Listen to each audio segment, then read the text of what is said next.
Sudan में गृह युद्ध छिड़ा हुआ है और हालात बेहद संवेदनशील बने हुए हैं। लोग डर के साए में जी रहे हैं।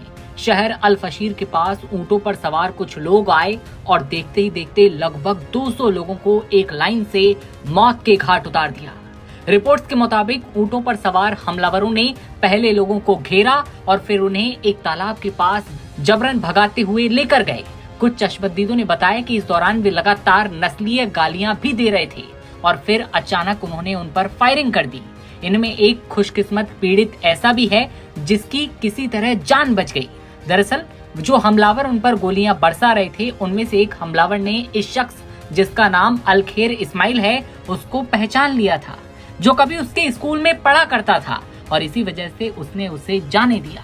अलखेर इस्माइल ने ही इस पूरी घटना का आंखों देखा हाल पूरी दुनिया के सामने बयां किया।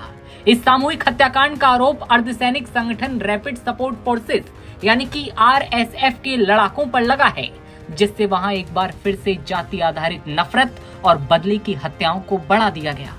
कुछ मानवाधिकार कार्यकर्ताओं ने पहले ही इस बात की आशंका जाहिर की थी कि अगर शहर अल फशीर पर RSF का कब्जा हो जाता है तो वहां पर बड़े स्तर पर जातीय हत्याएं हो सकती हैं, जो कि सच भी साबित हुआ।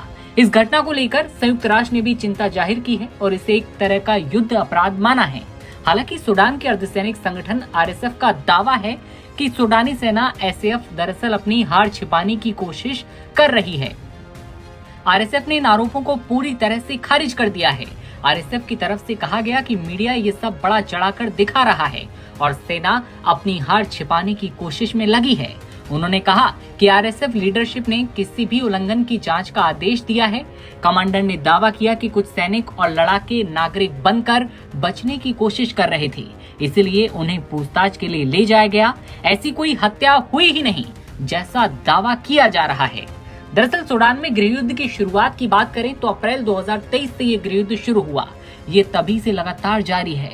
पूरा संघर्ष खार्तूम में दो शक्तिशाली सैन्य गुटों सूडानी सशस्त्र बल SAF के नेता जनरल अब्देल फताह अल बुरहान और रैपिड सपोर्ट फोर्स RSF के कमांडर मोहम्मद हमदान दगालो, जिन्हें हिमेदिती भी कहा जाता है, उनके बीच ये जारी है। इन दोनों सैन्य कमांडर्स के बीच सत्ता हासिल करने के लिए संघर्ष छिड़ा है, जिसका खामियाजा सूडान की आम जनता भुगत रही है।